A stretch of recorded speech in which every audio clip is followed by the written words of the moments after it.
Hi, my name is Justin Fisher. I'm the Director of Lands and Compliance for the Metro Flood Diversion Authority. Essentially, my job has everything from land acquisition, but also the environmental aspects of mitigation, water quality, fish passage, and forest and wetland restoration. Mitigation is the essential piece for the project. In essence, we are accounting for any lost wetlands or forest areas that were a product of the footprint of construction. In doing so, we have the requirements for environmental quality as well as environmental resiliency to reconstruct wetlands as well as the forest systems.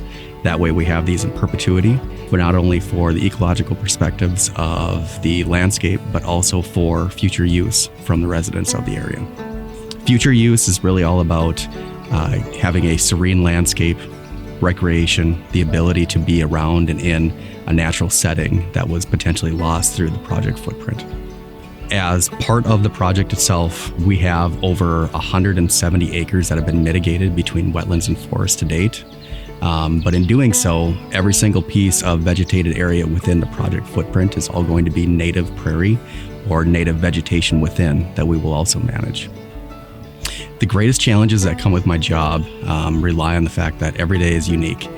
We're always striving to help with the restoration pieces and fish passage, but the reality is that it's a sprint to get plans in place, but this is long-term marathon management. And so the reality is that what tools we use today will likely have to adaptively manage 4 or 5 years down the road to ensure that we're beating metrics, but also seeing results that we'd like to see. One of the biggest successes I've seen since coming into this role is likely on the actual vegetation pieces that we've had planted. A lot of native grasses and trees have been planted to date, and seeing the natural progression of some of those species coming through.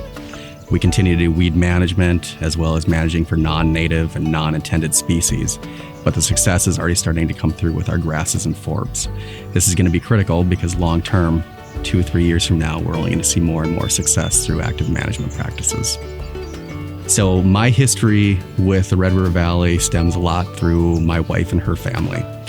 My wife grew up here, as well as her parents spent their whole entire life growing up on the river on the Moorhead side. In doing so, they fought every flood that there has been to date. I was in graduate school at the time in 2009, and that was my first sandbagging experience. And since then, I have seen the pains, but also seen what the potential impacts of this project will be positively to the community. The draw for me to come into this role was the fact that I was helping my friends, family, and neighbors in every aspect of this job. And I know that the overall impacts of this project are going to be unmeasurable over time, knowing that the community grows. We have all the services, we have universities in this area. I find that this project has generational benefits beyond what we see right now.